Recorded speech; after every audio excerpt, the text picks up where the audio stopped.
Assalamualaikum warahmatullahi wabarakatuh. Perkenalkan, nama saya Camelia Marcella dengan NIM 13122000240 dari kelompok 2 perancangan undang-undang kelas L, di mana saya akan mempromosikan rancangan undang-undang kami. Pada tepatnya saya akan mengambil pada pasal 3. Mari kita simak penjelasannya.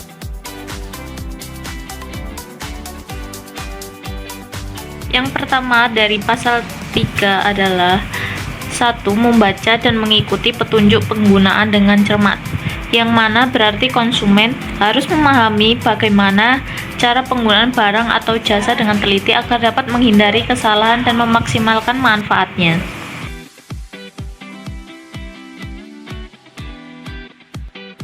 Lalu yang kedua, menggunakan barang dan atau jasa secara bijaksana, yang mana mengingatkan konsumen untuk memanfaatkan produk atau layanan dengan cara yang tepat dan tidak merugikan diri sendiri ataupun orang lain.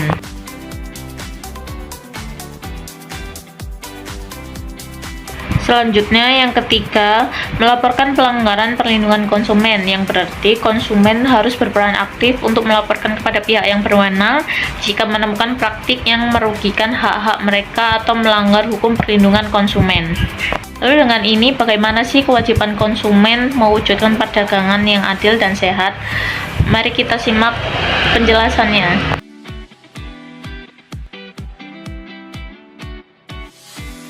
Sebagai konsumen yang bijak, Anda memiliki kewajiban untuk mendukung terciptanya hubungan yang adil antara konsumen dan pelaku usaha. Yaitu yang pertama, menggunakan barang dan jasa sesuai dengan tujuannya. Pastikan Anda memanfaatkan barang dan jasa dengan cara yang benar sesuai dengan informasi yang diberikan. Ini penting untuk menjaga kualitas dan kegunaan produk yang Anda beli.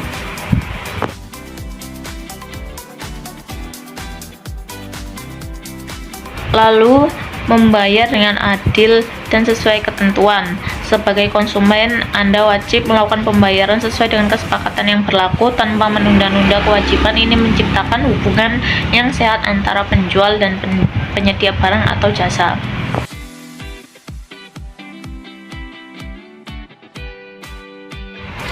Lalu yang terakhir, ada menghindari penggunaan yang merugikan pihak lain, gunakan produk layanan dengan bijak dan hindari penyalahgunaan, lalu memberikan informasi yang akurat dan jujur jika Anda menghadapi masalah dengan barang atau jasa yang dibeli. Anda diwajibkan untuk memberikan informasi yang benar kepada pelaku usaha agar mereka dapat mengambil langkah yang tepat untuk penyelesaiannya.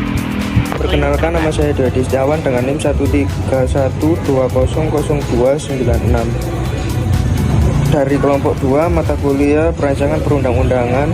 Di sini akan mempromosikan tugas kami mengenai rancangan undang-undang nomor 8 tahun 1999 tentang perlindungan konsumen. Rencana RUU Perlindungan Konsumen Republik Indonesia nomor 5 tahun 2025 yang belum resmi disahkan mengatur hak-hak konsumen. Berikut penjelasan pasal 4. Hak-hak konsumen. 1. Menerima pembayaran sesuai kesepakatan.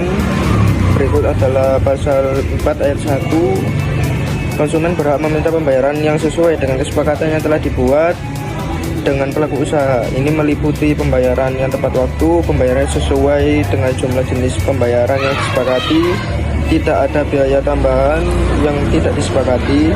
Yang kedua, mendapatkan perlindungan hukum. Ini merupakan pasal 4 ayat 2. Konsumen berhak mendapatkan perlindungan hukum dalam menjalankan usahanya, termasuk perlindungan dari praktik monopoli dan persaingan tidak sehat, perlindungan dari penipuan dan kecurangan, akses ke pengadilan untuk menyelesaikan sengketa. Yang ketiga, memperoleh kesepakatan perbaikan kualitas barang atau jasa. Ini termasuk dalam pasal 4 ayat 3.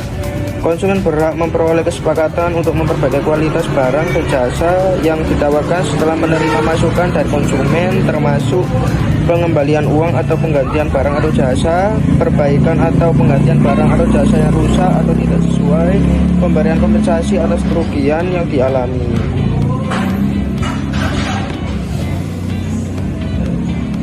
Adapun dasar hukum yaitu satu Undang-Undang Nomor 8 Tahun 1999 tentang perlindungan konsumen sebagai acuan. Yang kedua, Konvensi Internasional tentang Hak-Hak Konsumen, Guidelines for Consumer Protection PBB 1985. Komentar 1. RU ini bertujuan meningkatkan perlindungan konsumen dan mempromosikan taktik bisnis yang etis. Yang kedua, pasal 4 menegaskan hak konsumen yang harus dihormati oleh pelaku usaha. Yang ketiga, pelaksanaan pasal ini memerlukan kerjasama antara pemerintah, pelaku usaha, dan masyarakat. Sekian, terima kasih.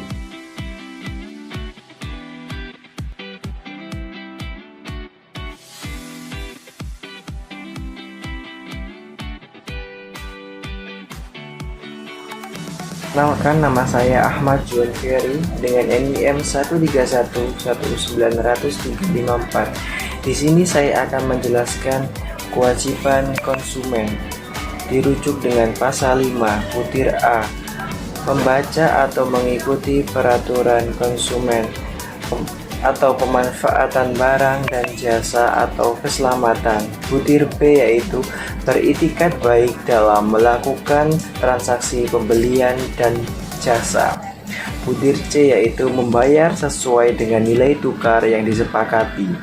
Butir D mengikuti upaya penyelesaian hukum sengketa perlindungan konsumen secara patut.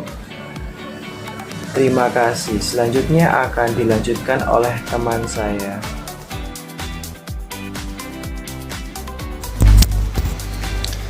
Baik, perkenalkan, nama saya Haidar Muhammad Ali, NIM 1311825. Di sini saya akan membahas sedikit mengenai rencana Undang-Undang Nomor 5 Tahun 2025 mengenai perlindungan konsumen.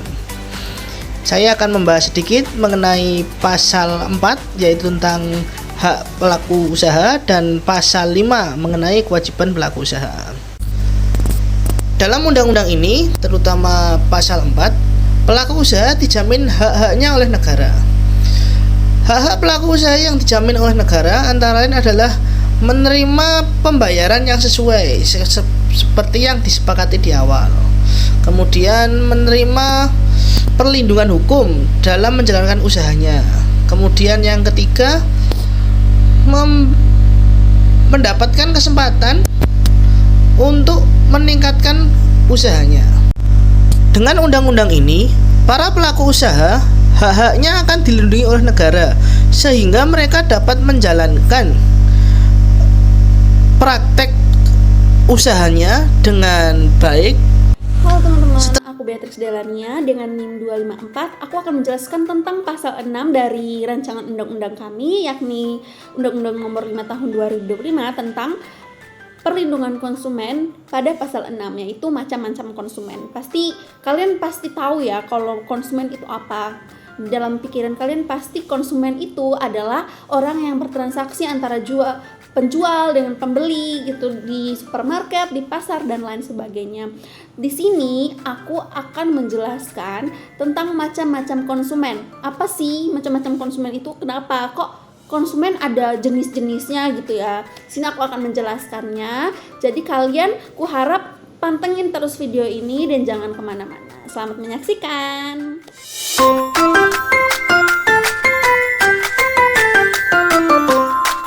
Baik, selanjutnya yang pertama ada konsumen individu. Konsumen individu ini merujuk kepada saya dan juga Anda.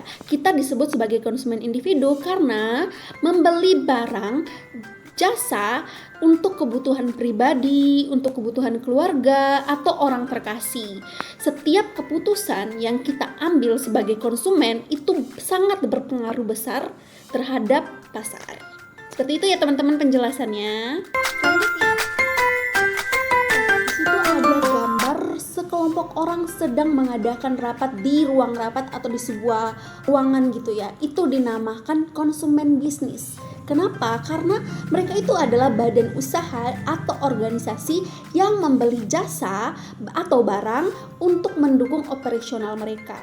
Jadi mereka itu adalah pendorong utama pertumbuhan ekonomi, menciptakan lapangan kerja dan inovasi teman-teman. Oke, selanjutnya adalah konsumen digital. Kenapa kok konsumen digital? Karena untuk tahun-tahun sekarang itu di era 2024 ini itu pembelanjaan online itu sangat marak, sangat mendominasi sehingga disebut sebagai konsumen era digital, konsumen digital karena kita sering sekali berbelanja lebih ke online dan juga harganya lebih affordable ya ke teman-teman. Nah, di sini disebut sebagai konsumen digital karena mereka melakukan transaksi melalui platform digital untuk memanfaatkan kemudahan e-commerce dan aplikasi layanan jasa. Inovasi teknologi telah mengubah cara kita berbelanja dan bertransaksi. Untuk e-commerce dan aplikasi-aplikasinya pasti kita sangat tahu ya teman-teman. Tidak perlu saya sebutkan lagi. Teman-teman, dari gambar sebelumnya kita telah melihat gambar konsumen dan kalian pasti tahu ya, bisa tebak ya konsumen jenis apakah itu. Ya, konsumen berkebutuhan khusus.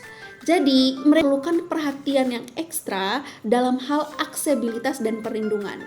Setiap konsumen berhak mendapatkan perlakuan yang setara tanpa terkecuali.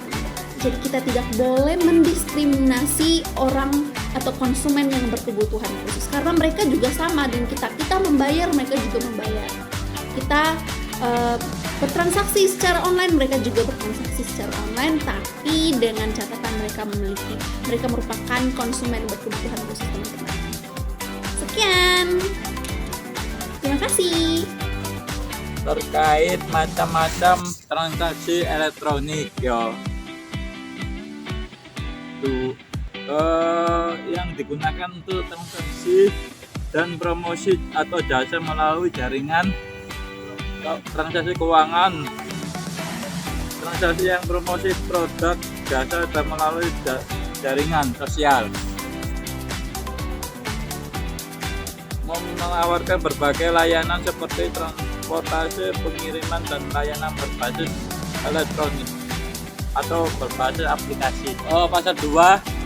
Pasal 2 terkait perlindungan konsumen, pelaku usaha.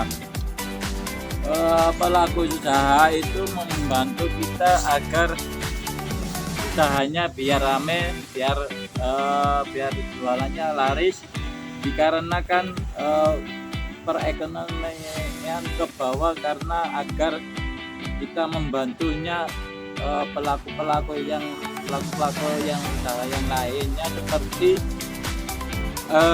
beras, gula, mobil dan segala macam. Makasih.